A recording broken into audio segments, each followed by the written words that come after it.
Hello guys, welcome back to my channel. Today I'm going to be doing my what I watched in November video. So I'm going to start off with films, and then the second part I'll go over the TV and anime that I watched. So starting off, the first film that I watched on November 7th. So this is one that I watched with my father-in-law when he came down to visit us and our baby. And this one is Black Hawk Down. So this one I did put it in Spanish, and I don't know if it was because I put it in Spanish, but I don't know, I just didn't find myself too invested in the characters. Visually, the film looked amazing on 4K, as well as the audio. I mean, you can hear things all over the place. There is a lot of action in this film, so the audio was pretty great. I do have a 5.1.2 Atmos setup, and this one did have Dolby Atmos, so yeah, it was a pretty great experience as far as the audio is concerned. But yeah, I mean, like I mentioned, I wasn't too invested in the characters, which after the film ended, I actually did read that was an intentional choice by the director. The film was more meant to display the brutality of war and focused more on the soldiers' relationship slash perspective. But I don't know, for me, I just kind of prefer my films to be a little bit more story driven. Yeah, I ended up giving this one a 6 out of 10. Alright, moving on November 13th. This is one that I bought a long time ago. I bought this at a game exchange for a really cheap price, and I had been wanting to watch it for the longest time. Again, while my in-laws were visiting, I did watch this one with my mother-in-law. That one I watched with my father-in-law, this one with my mother-in-law. And it was a good watch. We all enjoyed it. We were pretty invested in the story. It's a shame what happened to him at the end. He kind of got screwed over. But, I mean, I guess it was his own fault. If you guys seen the movie, you guys know what I'm talking about. But Moneyball, it's basically the story of the Oakland's A general manager, played by Brad Pitt here. He's trying to rebuild the Oakland's baseball team, but the only issue is that they don't have too much of a budget to do so. So he kind of has to do it strategically, and with the help of Jonah Hill, they're able to come up with some system, numerical system, looking at the players' stats and choosing them based off of their stats. Which I mean, to me it makes sense, but I don't know what was going on back then. That's not the way things were done, and they pretty much rebuilt the whole system. And I believe what I got from the end of the film was, moving forward, that system is what's being used nowadays to choose baseball players. But anyways, it was a great film. It was a nice watch with the family, and I ended up giving this one an 8 out of 10. Alright, next one up. This one was a bit of a controversial flick here in my household. When we watched this film, everybody felt a little bit different about it. I personally actually quite enjoyed it. It is from Guillermo del Toro, and I tend to enjoy his films more or less. And my wife, though, she ended up hating this one. She said she didn't like it at all. She didn't like the way it ended. She didn't like the relationship, or basically what was going on between Tom Hiddleston and Jessica Chastain, their characters. If you guys have seen the film, you guys know what I'm talking about. But I don't know. I kind of saw it as Guillermo del Toro's take on a love story. It is kind of twisted, but in the end, I found it kind of enjoyable. I mean, I'm not too much into romance films, and this one I actually ended up enjoying. Like, I thought this one was more up my alley, I guess. And visually also, I thought it looked really good. I mean, most of Guillermo del Toro's films look really good visually, but in this movie in particular, I really liked how the floor looked, especially out here. It's all white here, but in the film there's a lot of reds going on, and it looked really great. Although, to be honest, I did have some issues with my Blu-ray. If you guys own this film, let me know if you guys had issues too. But in my case, whenever the characters are moving across the screen, it never looked really sharp, and in some cases it was kind of like you could see through the characters. There was a really weird effect going on, and I thought it was with my TV downstairs, because we were watching this one downstairs on a Hisense TV, which is not a super high-end TV. But after we finished watching it, I went upstairs and checked it on my OLED, my LG C8, and I saw the same issue. So I don't know, it might be an issue with my disc, but if any of you guys have seen this one and saw that, definitely let me know. But anyways, this film, I ended up giving it 6 out of 10. It was okay. Alright, and then finally on November 18th, I ended up finishing the Back to the Future trilogy, and I watched Back to the Future Part 3. In October, I did watch Part 1 and Part 2 back to back, but I never ended up watching the third one until November.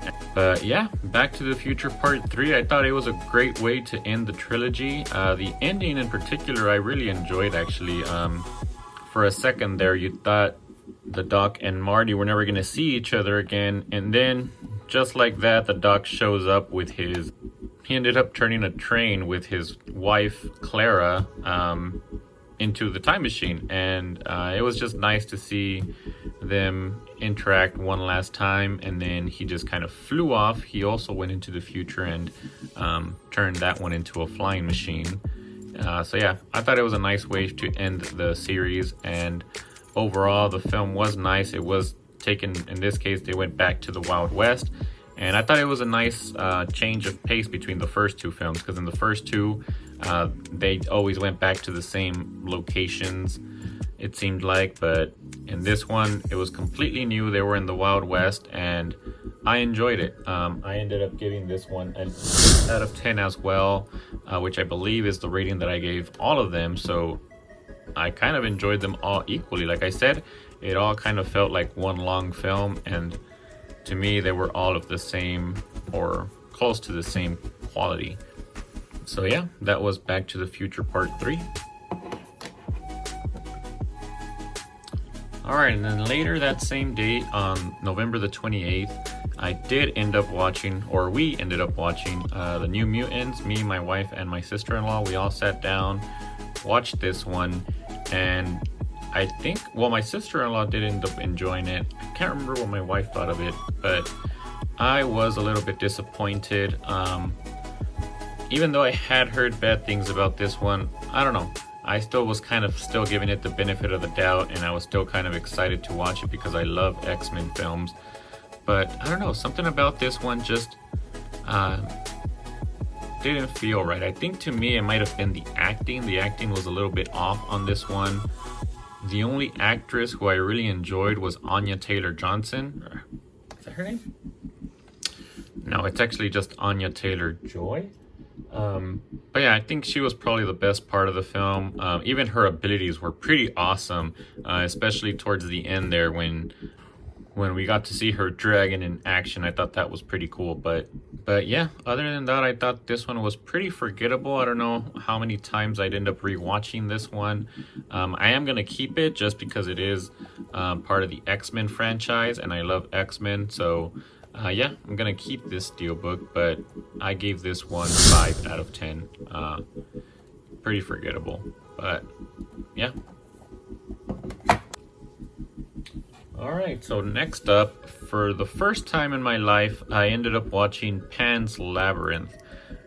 This had been in my backlog to be watched for the longest time, but again, this is one that my wife, she had seen it in the past, and she never liked it. I guess she didn't like the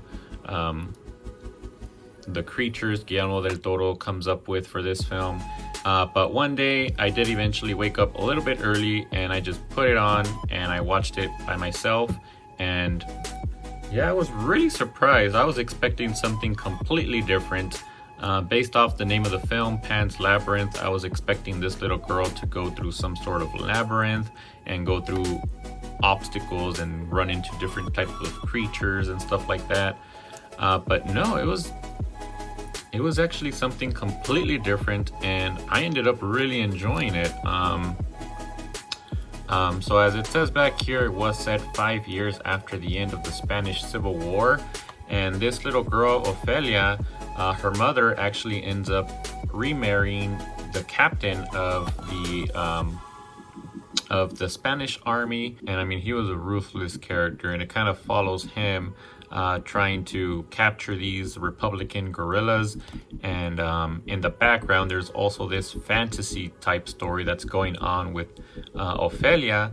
And as the film is going on, you seem to think that all of this is real, this fantasy fantasy world is real, and then towards the end something happens,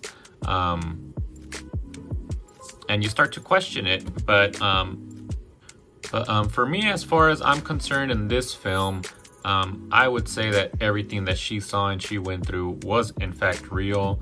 And the main reason for me was because of the fact there's a scene where she has to escape a room, and the only way she could have done so is if she used the fantasy elements of the story, which in this case was a chalk. She had a chalk and she would draw a door, and it would actually allow her to pass through the other side.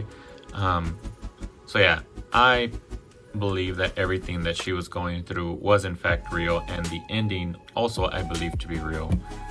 But yeah, I loved this film, and I ended up giving this one a 9 out of 10. I really enjoyed it, and yeah, if you guys have seen this one, definitely let me know your thoughts. But all right, let's move on to Ready or Not. This one I actually watched during the Thanksgiving break. We ended up visiting some friends in Houston, and on November 26th, we were hanging out and we were trying to pick out a film, but eventually I did recommend to watch this one, Ready or Not. This is one that I watched a while back when this film was originally released, and I loved it so much. If you guys have never seen this one, I definitely recommend it. It has one of the best endings in my opinion. I really like the way this one ends. I thought it was hilarious. It's kind of like a dark comedy almost, what happens at the end. But even then, besides the ending being really awesome, I really liked the premise of this one. I mean, it's hide and seek. Who doesn't love hide and seek? But in this case, they're trying to kill the bride once they find her. And yeah, I love this film. I give this one an 8 out of 10. It was a rewatch for me. I had already seen this one. I believe all the rest of these, yeah, I hadn't seen any of the rest of these. This is the first rewatch from this month. Alright, so next up on November 28th, I did end up watching Weathering with You. We watched this one with my wife. It was just me and my wife, but yeah, I mean, we both pretty much enjoyed this film. The ending was a little iffy. I thought the ending could have been a little better. But overall, I really enjoyed the animation. I just loved the two characters interacting with each other, Hina and Hodoka, I believe was their names. But yeah, it kind of follows them in the beginning, and they're just kind of, as the name suggests, clearing up the weather together. So they kind of develop this sort of business. They monetize her ability by charging people to clear up the weather whenever the news says that it's going to be a bad day. But yeah, it was just a cute little story, and I ended up giving this one a 7 out of 10. Still not as good as Your Name. This is from the same creators as Your Name, but it was a nice film, and it was animated beautifully. And the music actually also I kind of enjoyed. I thought it was pretty good. And yeah, I would recommend this one. And this box set, I really do love this box set. I showed it off in my unboxing a little bit more, but it's probably one of my favorite releases from this year, to be honest. And out of all of my other sets from the stuff that I watched this month, this one is definitely my favorite. So yeah, I think that concludes all of the films that I watched this month. I did want to quickly touch on some stuff that I watched on streaming services. And the first one that we watched actually on November 14th was the Made in Abyss film, Dawn of the Deep Soul. I had been wanting to watch this one for the longest time. I love Made in Abyss. It's probably in my top 5 anime of all time. And the film was no exception. I mean, the animation was great. The story was awesome. And there's actually quite a bit of action in this one. So if you guys like your action in your anime, this is a great watch. But man, just the story of Made in Abyss, it's amazing. And I ended up giving Dawn of the Deep Soul an 8 out of 10. I can't wait to pick that up on Blu-ray. I hope they give it a pretty nice limited edition release or something. I'm definitely going to be picking that one up day one. And then another one we watched on November 15th on Netflix was The Devil All the Time. Now this film is definitely not for the faint of heart. As the name suggests, devil all the time is basically what's going on here. It's nothing but bad situation after another bad situation, and things never tend to get better, to be honest, for any of the characters in this film. And yeah, surprisingly though, it was a really enjoyable watch. I mean, it was really intriguing, like things that were happening to all these characters. They were all sort of linked to each other, and yeah, it kind of gave me vibes of the Place Beyond the Pines, where you kind of start off looking at from the father's perspective, which something similar happens here, and then it moves on into the kids, and you're focusing on the kids. And yeah, I still think The Place Beyond the Pines is probably a better film, but this one was still okay, and I ended up giving this one a 7 out of 10. Alright guys, so that's it for movies that I watched in November. Now let's move on to TV. And starting off the month, while my mother-in-law was still here with us, I have always been wanting her to watch Game of Thrones, because a couple of years back, I got her to watch Lord of the Rings, and she loved those films. And I was hoping I would have the same reaction showing her this Game of Thrones show. But unfortunately, it was a bit too... I guess there was just a bit too much nudity for her. I did tell her that it does get a little bit better as the series goes on. I feel like the first 2 to 3 seasons of Game of Thrones had just a little bit too much nudity. But later on, the series does get better. And so I explained that to her, and she is actually curious to continue watching the series. She loved the end of the season 1. When they actually showed Daenerys with her dragon. She got intrigued by the dragon, as I'm pretty sure mostly everybody did at the end of this season. And she does want to see those dragons grow, because I did tell her that yes, they do grow, and they do cause a lot of destruction, as dragons do. But yeah, so I saw the first season with her. She wasn't a huge fan of it, but I rewatched it again with her. We did see it in Spanish again. But this show is just awesome. I'm sure everybody has heard of this. If you haven't seen it already, you're probably living under a rock. But yeah, this is actually my favorite show of all time, and I'd give this a 10 out of 10, especially the 4K and the audio transfer for this 4K disc. They're awesome. She's not here anymore, so we stopped watching. We only saw season 1, but when she does come back during the Christmas break, we are going to continue and watch season 2 with her. And again, I am on baby duty today, so I'm sorry if you guys hear my baby in the background. But yeah, Game of Thrones, 10 out of 10. Alright, and then next up, Naruto. This is set 1, and it was released towards the beginning of November, middle of November. And this one I actually just put in just to see what the quality of the Blu-ray looked like. And honestly, I thought it looked really good. I did compare it to Netflix, and yeah, the Blu-ray looks way better than the Netflix does, and I would definitely recommend these sets to anybody who loves Naruto and was hesitant on picking these sets up. I think they look great, and I'm definitely going to continue to pick them up. But yeah, like I mentioned, I only put it in to see what the quality looked like, and I ended up watching up until the end of the Zabuza arc. And a lot of people consider that to be probably one of the better arcs in the original Naruto series. I personally prefer the Chunin exams, which is probably going to come up in set 2, so I can't wait to get that one. I do want to see what that looks like in Blu-ray. But yeah, overall, I mean, I love this anime. It's one of the first animes that I watched. It was one of my gateway animes, and if you guys have never seen Naruto, I would definitely recommend it. I love Naruto. Even now, I've watched several anime now, and it's still probably in like my top 10. But I will say that to watch this one, I would just Google it, just search for how to watch Naruto without filler, because there is a lot of filler in Naruto. That's always how I watched it. So yeah, that way if you watch it without the filler, you'll just get the main storyline.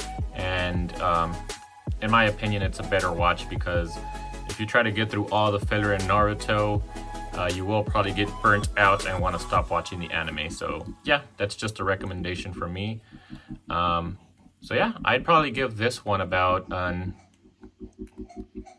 8 9.5 out of 10. It's not quite a 10 out of 10 anime, but it is pretty good, and I do love this anime. It has a soft spot in my heart. All right, next up, I did watch the Quintessential Quintuplets. In one of my videos, I believe, when I picked up the manga for this one, I asked if I should watch the anime or read the manga first. And one of my subscribers actually recommended just to watch the anime first. So I did, and this was actually one of the ones that I did utilize the digital code for.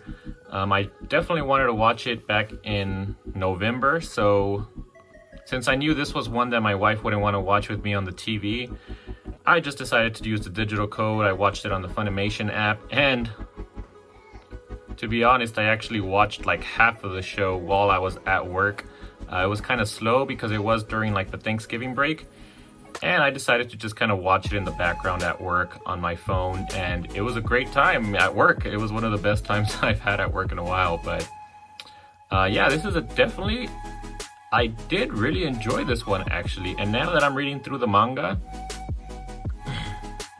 this is probably one of my favorite, like, harem shows, because it is kind of a harem. We have this guy here, Uesugi, and he's tasked, well, I guess he's hired to tutor these 5 women who happen to be quintuplets.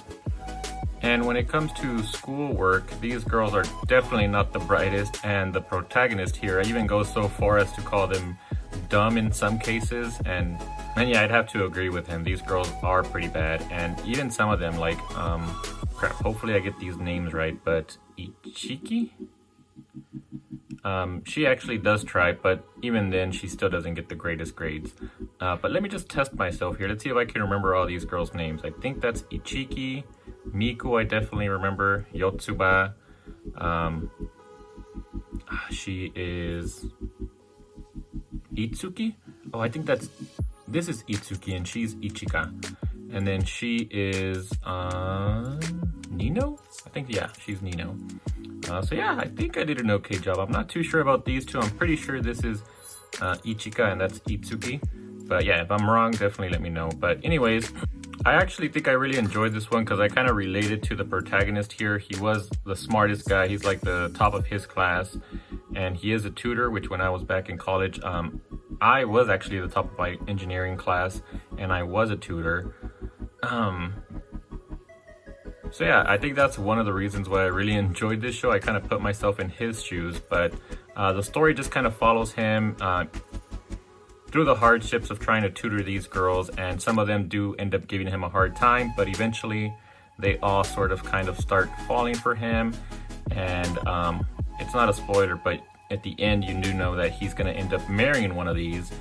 And yeah, the whole show is kind of just you trying to figure out which one of these girls he's gonna marry. And I personally am hoping that Miku wins.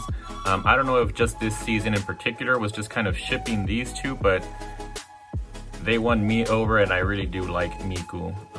I just like her attitude and her personality. She's not as annoying as some of the other ones. Not that they're super annoying, it's just, I don't know, I just prefer Miku over the rest. So yeah, hopefully she wins, but we'll see about that. I have a feeling that he is actually going to end up with Ichika? Itsuki? Sorry, I think I got that wrong. And that's just kind of based off of the fact that he was the first girl that he met, and he was the first one to go over to his house, meet his little sister, the first one he wished he went on a date with. Well, they didn't call it a date, but it was kind of a date. But yeah, that's just kind of my prediction. I'm hoping for Miku, but I'm thinking that it's going to be Itsuki. So I am reading the manga now, so I'm planning on doing a comparison between the anime and the manga. I'll do that probably sometime this month. I just want to finish reading the manga first. But yeah, overall, I mean, I would give this one about, first sort of like a romantic anime. I don't watch too many of them, but I did enjoy it, and I'd give it about a 7.5 out of 10. One thing that did kind of put me off at first was the voice acting. I thought it was a little bit weird at first, but I kind of got used to it. But still, I can recognize that it's not the best voice acting. So that's kind of one of the reasons why I'm giving it a 7.5 out of 10. But I did really enjoy it, and I would recommend it to anyone. And one thing, now that I have seen the anime during my unboxing video, which I will link up here if you guys want to take a look at the rest of the contents in this box. But this one does come with a special card. At the time I didn't open it because I hadn't seen the anime, so I wouldn't really have a reaction to whoever it was that I get in this card, because supposedly each one of these limited editions has the potential of having one of these 5 girls. So yeah, hopefully I get Miku, but let's go ahead and open it now and find out. Alright, moment of truth. And I ended up getting Yotsuba, which is probably actually my least favorite one at the moment. So yeah, if any of you guys got this limited edition and got Miku, let me know. But yeah, I ended up getting Yotsuba, unfortunately. All right, let's continue. So the next one that I watched towards the end of the month, and I did complete it, I'm gonna take this off because there's a glare there, is Kamega Kill. And this is one that I actually really enjoyed. I wasn't expecting to like it as much as I did, but if you guys are interested in watching this one, it is on Netflix. So if you guys don't have the Blu-ray and just want to watch it and don't really care about collecting Blu-rays like I do, Netflix is a way you can definitely watch it. And this anime just surprised me. It was kind of like, I don't want to spoil it, but it was kind of like Game of Thrones, where you don't know who's gonna die in each episode, and by the end, just the death count was crazy. I don't think there's ever been a show that I watched where so many people died, like so many important people from the main cast. That may be kind of spoiling it, but if you guys have seen this anime, you know what I'm talking about. But yeah, some other things that surprised me were just how bloody it was. There was definitely a lot of blood, and it was really dark at times, the tone of it. But I will say that sometimes the animation didn't match like the feel, the tone of the anime, because it was really dark. But in some cases, some of the characters are really bright and really pink and, you know, colorful, and it did kind of feel off at times, but overall it was a really enjoyable anime, and I would recommend it to people. Although, I mean, if you are not into like gory stuff and people favorite characters passing away and stuff like that, then maybe this one isn't for you. But I definitely enjoy that stuff, and I did like it. And this was actually probably one of my favorite things that I watched this month, so I'm gonna give it also an 8.5 out of 10. And this steelbook is pretty awesome. So we have Akame Kill, Akame here in the front, and then Death here in the back. And I really enjoyed Death. I think she was probably one of my favorite aspects of the anime. I just loved her interactions with, crap, I forgot his name. Tatsumi? Tatsumi, I think Tatsumi's his name. Yeah, I love their interactions with each other, and yeah, Kamega Kill, definitely awesome. And this steelbook is pretty awesome. If you guys are interested in this one, I will have a link in the description below, so you guys can maybe purchase it for yourself.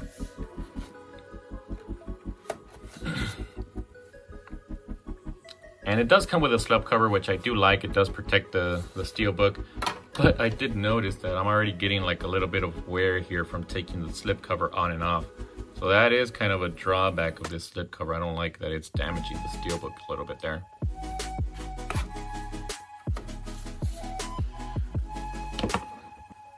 Alright, and then finally the last anime that I'm watching, and I didn't finish it in November, so I am gonna continue this one in December, but I've watched about half of it, and it is Cautious Hero. The hero is overpowered but overly cautious. And again, this is an awesome limited edition. I do love the way that the box set looks. But as far as the anime, I don't know. I mean, going from a Kamega Kill to this, it was quite a huge transition, because this one's not quite as, actually, it is a little dark, but not quite as dark as a Kamega Kill. And the comedy sometimes feels a little forced in this one. I don't know how I feel so far about the comedy. I mean, some parts I do really think it's funny. Like the first time that he battles with any monster, it happens in the first couple of episodes, but he battles with a slime, and it just gives you an idea of how overly cautious this hero is, because a slime, as you guys know, they're probably like the weakest type of monsters that anybody can go up against, and he ends up using like his most powerful tool in his arsenal at that time, and he just kept using it and reusing it against him, even though he pretty much killed that slime with the first attack he had on him. So yeah, I thought that aspect of this anime was pretty funny.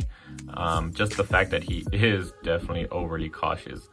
So yeah, I mean, there are funny moments and I do find enjoyment out of it, but I just think I'm a little bit put off because of the fact that I started watching this one right after Kamega Kill, and that one, in my opinion, is much better. And then on the back here, you can kind of see that he's also kind of forming a harem here. All of the goddesses that he runs into, they all end up falling in love with him. So yeah, but right now I'm about 6 episodes in, pretty much right at the halfway points.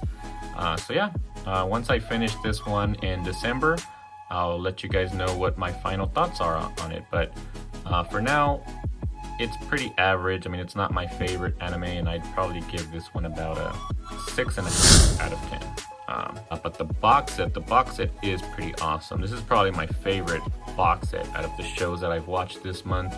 The back here, I just love the way it looks. So yeah, this is probably my favorite box set out of all of the anime and shows that I watched. And Weathering With You was my favorite box set or release for all of the movies that I watched this month. Alright, so this is everything that I watched this month. Definitely a good selection of stuff. It was pretty much about half and half. I did watch a little bit more movies than I did shows, but shows are much longer, so I think this is a good amount of shows to have watched this month. Let me know what you guys thought of all of what I watched. Let me know what you guys watched. What was your favorite thing that you watched this month? And if you guys like this video, don't forget to like, subscribe if you haven't already, and I'll see you guys in the next video. Thanks.